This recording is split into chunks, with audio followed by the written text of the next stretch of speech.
पहला दिन बाद में दुनिया যারা ইসলামকে নিয়ে রাজনীতি করেন না তারা এখানে আছেন।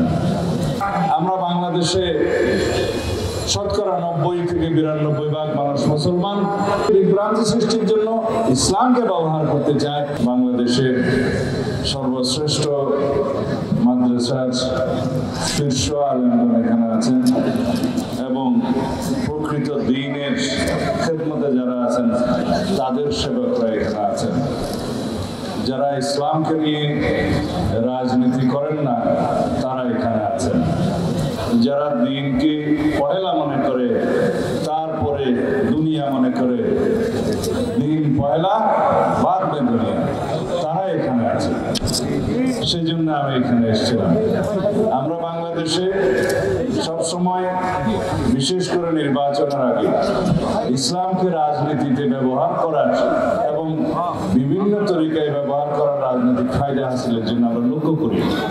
ইদানিং সেটা আরো বেশি লক্ষ্য করি এই জন্য যে একটি রাজনৈতিক দল তারা নির্বাচনের স্বার্থে, রাজনীতির স্বার্থে ইসলামকে ব্যবহার করে জাতির মধ্যে বিভক্তি নিয়ে আসতে চায়, বিশেষ করে ইসলামের ক্ষতি করতে চায়।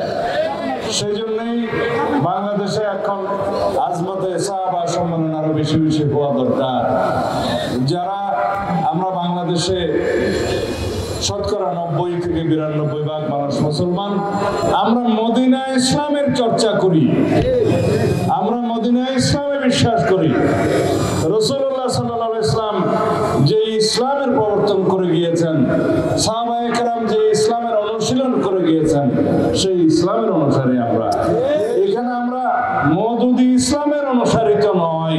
মাত্র 30% টাকায় জমির মালিক হয়ে নতুন বাংলাদেশের গড়ে তোলার স্বপ্ন দেখা বাংলা বসতি।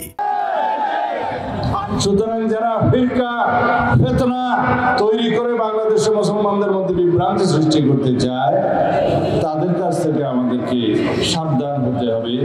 বাংলাদেশের মুসলমানকে সহি দ্বীনি ইলম অর্জন এবং অনুশীলনের রাস্তা উন্মুক্ত করে দিতে হবে।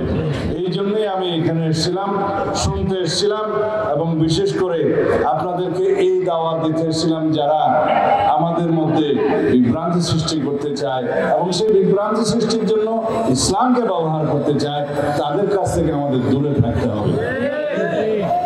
এখানে কোনো রাজনীতি নয়। আমি তো পয়লাই বলেছি যে আমাদের হচ্ছে পয়লা দিন বাদ মে দুনিয়া।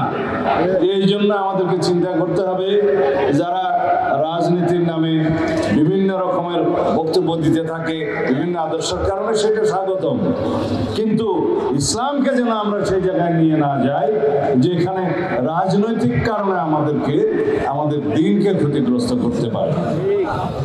যাই হোক, আজকের এই সম্মেলনে যারা উপস্থিত হয়েছেন, যারা বয়ান করেছেন, যাদের মূল্যবান বক্তব্য আমরা শুনেছি, আপনারা শুনেছেন, সেটা আমাদের জীবনে কাজে লাগুক এবং আমরা ঈমান আকীদার সাথে বাংলাদেশের সকল মুসলমানদেরকে যাতে চলতে পারে এবং ঈমানের সাথে জিন্দেগি, ঈমানের সাথে মৃত্যু পাইতে পারে, সেই ব্যবস্থা যেন আমরা করি এবং আমরা সবাই ঐক্যবদ্ধ থাকি। আমাদেরকে শিক্ষা নিতে হবে, বিগত ফ্যাসিবাদী সরকার, ফ্যাসিস্ট শেখ হাসিনার সরকার বাংলাদেশে ইসলাম বিদ্বেষী সরকার ছিল, তারা মুসলিম বিদ্বেষী সরকার ছিল। আওয়ামী লীগের রাজনীতি এই দেশের মানুষ দেখেছে, এটা অপরাজনীতি, ইসলাম বিদ্বেষী রাজনীতি, আলেম নির্যাতনের রাজনীতি, আলেম বিদ্বেষী রাজনীতি, মুসলিম বিদ্বেষী রাজনীতি তারা করেছে তাদের রাজনৈতিক স্বার্থ হাসিল করার জন্য। আল্লাহর হুকুম কিভাবে তারা বিদায় নিয়েছে, এই দেশে তাদের রাজনীতি কিভাবে সমাপ্ত হয়েছে, আমরা সবাই সাক্ষী, ইতিহাস সাক্ষী।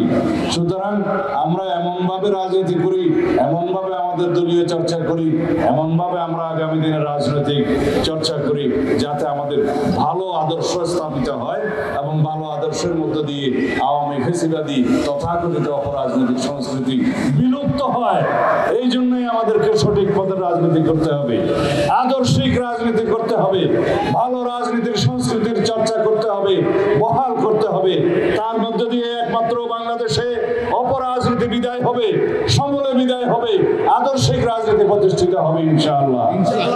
আপনাদের সবাইকে সে আহ্বান জানিয়ে আমি এখানে বক্তব্য শেষ করছি।